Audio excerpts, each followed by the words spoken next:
life, every day, late at night, not okay. All I want, and I pray, all I need. Showbiz Kachika TV. Hello mga kachika!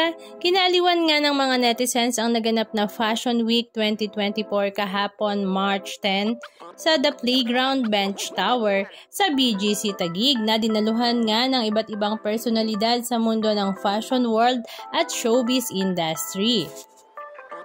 At talaga namang kapansin-pansin nga ang vibrant energy at youthfulness summer look ng kambal nila Aga Mulak at Charlene Gonzalez na sila Atasha at Andres Mulak.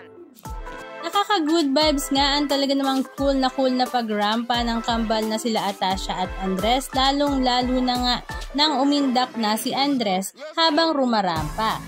Samantala, hindi rin nga maiwasan ni Atasha ang pag-indak habang naririnig nga ang background music sa kanilang pagrampa. Sa social media nga ay usap-usapan ang talaga namang trending videos ng kambal kung saan enjoy nga sila sa kanilang moment sa pagrampa sa Bench Fashion Week. Na kahit nga ang kanilang mga magulang na sila Charlene Gonzalez at Aga Mulak ay hindi nga rin maiwasan na i-share ang mga video clips ng kanilang kambal.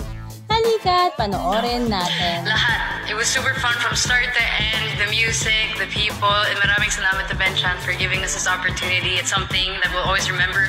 One for the books. The best thing about today was the show, of course. Thank you, Benchan, and thank you, Bench, for having us.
Anong masasabi nyo mga kachika? Just comment down below.